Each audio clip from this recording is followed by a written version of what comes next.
Indiana Jones The Dial of Destiny is in the books, and the books are no good. Lucasfilm taking a huge historic loss on this film. Now, the creators behind it, who had been mouthing off at fans, braggadociously insulting them and telling them how dumb they were, well, they've gone inexplicably silent. What's happening over at Lucasfilm? Who's taking the blame? Let's dive in right now.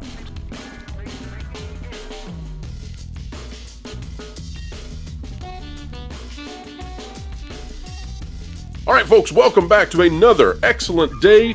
Ready to explain entertainment and keep you ahead of the culture curve is what we do each and every day here on the WDW Pro channel. What a joy it is when you choose to join us. And folks, as we dive into this conversation, if you like content like it, consider clicking the like button, share, subscribe, and click that notification bell. When you do, you stick it to the algorithms. We begin our journey today at Gamespot.com out of Eddie Makuch. Makuk? We'll go with it. New Star Wars movie from Indiana Jones director gets another update. The movie will dig into the origins of the Force and show how the first Force users grappled with such great power. This out of July 11th. But folks, if we read this article, we're going to find out something very interesting. Let's read it and then I'll explain. Director James Mangold just released Indiana Jones The Dial of Destiny, and one of its big projects is a Star Wars movie. That's what he's coming up with next, supposedly. Not much is known about it, but it's been confirmed that the director's project will go back in time to the origins of the Force. Mangold spoke a little more about this in a recent interview with Variety. Well, even though this was released July 11th, and even though the update says, new Star Wars movie from Indiana Jones director gets another update, turns out that Variety article is a little bit old, even for when this article was released. If we take a look at it, turns out that James Mangold really hasn't said much since the premiere of Indiana Jones The Dial of Destiny. Wonder why that is. Well, let's take a look at what it says. Mangold recalled that in a conversation with Lucasfilm president Kathleen Kennedy, he observed that the newest Star Wars movies pushed further into the future, but he wanted to go backward. It's not enough, folks. He doesn't want to go forward. He wants to go backward with another franchise, not just with Indy, not just taking it back far, far beyond what its lowest levels of financial interest were at one point. He wants to go backwards with Star Wars 2. Can he manage it? The movie Mangold pitched to Kennedy was a 10 Commandments about the dawning of the Force. It's basically for fans a kind of religion. What is it to have found this power and not even understand what it is? Oh yes, please deconstruct the Force for us. That's what we want. You did such a good job with Indiana Jones. Please, Mr. Mangold, please deconstruct the Force. Find some way to make it a sad sack of a person. It's not even human, but you can anthropomorphize it. You can make it into something pathetic. James Mangold, I'm sure, would be very good at that, except, folks, it is very unlikely that James Mangold will get a chance to do so. Why? Because Indiana Jones is a historic flop. Now, take a look at what's really going on. Of course, that article is published because they need to get some clicks. And so they put out, the new updates about new Star Wars movie. In reality, there's been nothing said about it. Check this out from Valiant Renegade, a tweet out here. He says, this was the last post James Mangold made on Twitter. It was the day Indiana Jones released. Crickets since then. Wonder what happened. Mangold, you aight? And here's what Mangold had to say all the way back in the day that Indiana Jones released. He simply retweeted Tom Cruise. Tom Cruise said, this summer is full of amazing movies to see in theaters. Congratulations, Harrison Ford, on 40 years of Indy and one of the most iconic characters in history. I love a double feature, and it doesn't get more explosive or pink than one with Oppenheimer and Barbie. And Mangold, on the day that Indiana Jones released, which was what, 3 weeks ago? He said, couldn't agree more, Tom Cruise. I will be there opening day for Mission, Barbie, and Oppenheimer. A voice of reason and positivity that James Mangold, except that he hasn't been. And he has not said a word since. You know who else hasn't said anything, folks? Anybody at Lucasfilm. The studio has went dead silent except for one Ahsoka trailer. And you know what else? It's almost certain that Ahsoka trailer was planned out by marketing months ahead of time, trying to maximize on the success of Indy. Scheduled to come out when Indy was 2 or 3 weeks old, right before Mission Impossible really took off.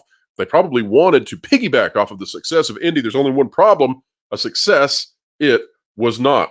Well, let's take a look at bounding into comics now. John F. Trent discusses one single statement we've had out of James Mangold since the release of Indiana Jones The Dial of Destiny, and this as a result of him being snookered into an interview where he was asked a question that put him yet again into Mangold mode.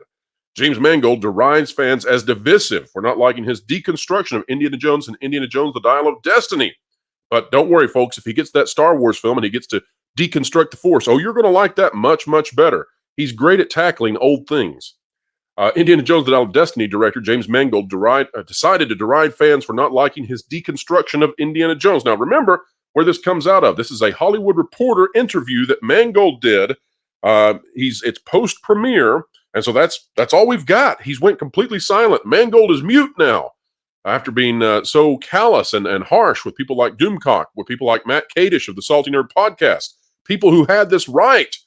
Mangold is now silent, just like the rest of Lucasfilm, even like Kathleen Kennedy, even like her husband Frank Marshall. Everybody has went completely dead silent. But this one chance to get Mangold into Mangold mode happened right here. Speaking with the Hollywood Reporter, Mangold was asked by Brian Davids, "Life is filled with peaks and valleys, and I appreciate when my fictional heroes, such as Indy, have their own ups and downs. So why does a segment of the audience seem to want these legacy characters to be infallible? I just can't figure out why anyone would want such little drama." And as we can see here, Brian Davids clearly doesn't understand the market any better than Mangold. Why? Well, guess what? The market at large said no to this, and frankly, it has nothing to do with making your heroes be infallible. The entire point of Indiana Jones has always been that he is fallible. He always takes a punch. He's always confused. He's always just barely surviving the next skiff. What is it about Indiana Jones that makes this character remarkable is that Indy does the right thing. That Indy manages to overcome the moral dilemmas that he faces, that he manages to see the light.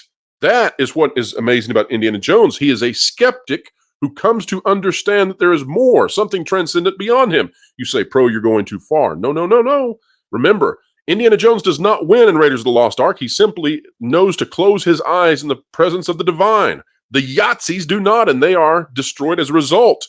In Temple of Doom, Indiana Jones and his skepticism is pushed back because he realizes that these stones matter to this town, and he cannot stand with the injustice of harm to children. Perhaps a reminder for the movie studios today who have been so against and aghast at the sound of freedom.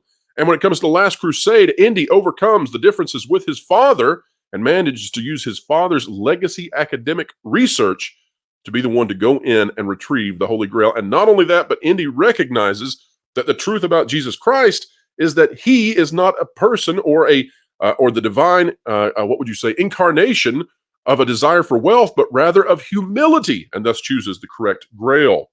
That is the secret sauce behind Indiana Jones and what he has been. When it comes to the Dial of Destiny, though, no, that is not what we get. Instead, what we got was a character who is not only infallible, but a character who does not do the right thing. He wishes to be left alone and to die instead of overcoming the challenges that life has thrown at him.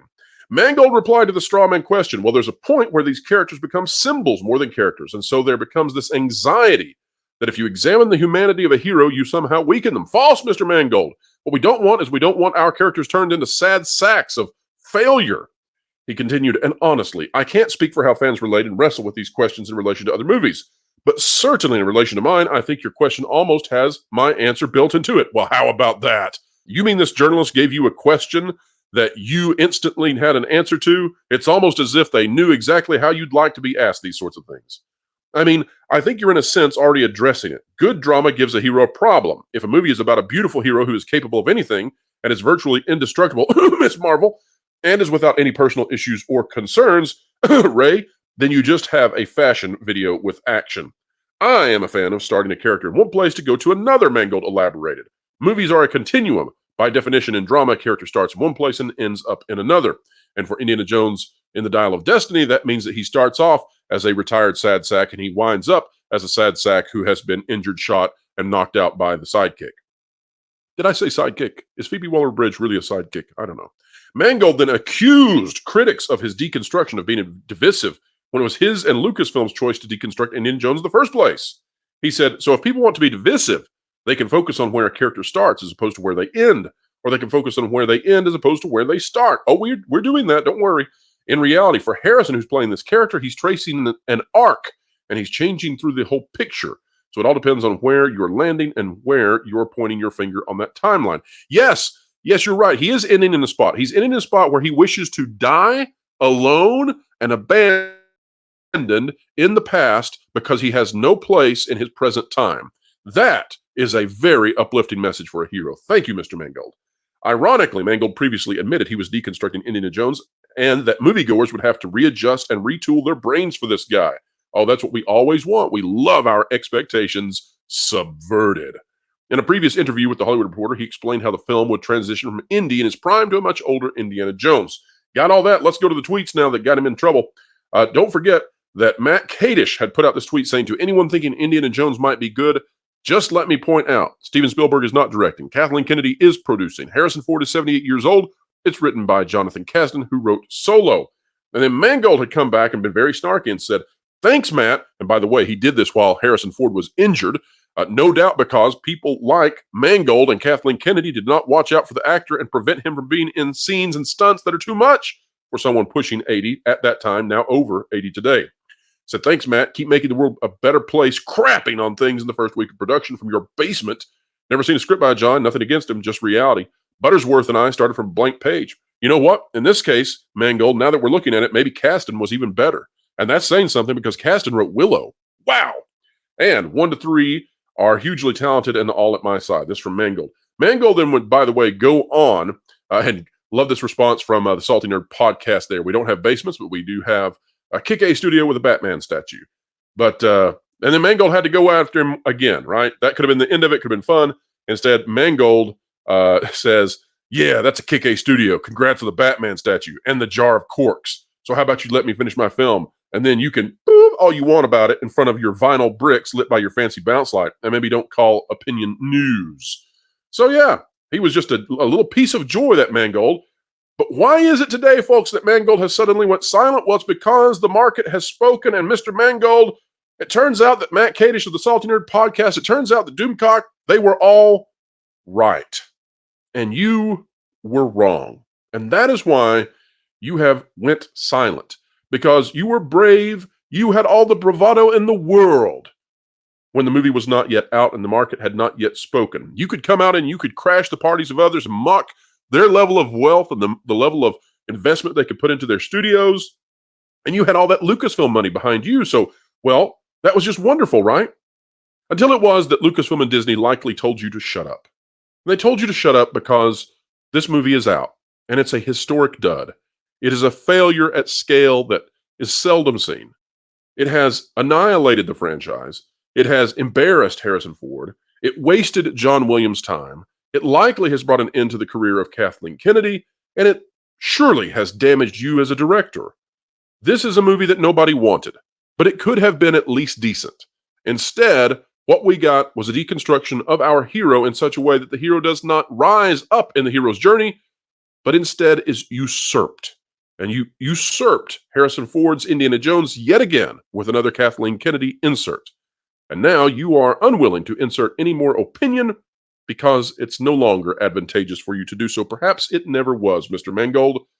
And you and all of your Lucasfilm ilk must now sit in the muck, the yuck of what you all have created. It is a studio bereft of any ability to create good content where even now Ahsoka is seen with trepidation. That is where you are. But folks, it is not for us to simply look at Mr. Mangold and to condemn what he has done. Instead, what we should do is look inside our own selves. Folks, what we should do is take away from this a lesson. Like at the end of some of those old South Park episodes where Stan and Kyle will look at each other and say, I learned something today. Well, folks, I have learned something today from James Mangold. You see, what I've learned is that I should listen to my critics. I should listen to my fans. I should listen to my consumers, my customers, my audience.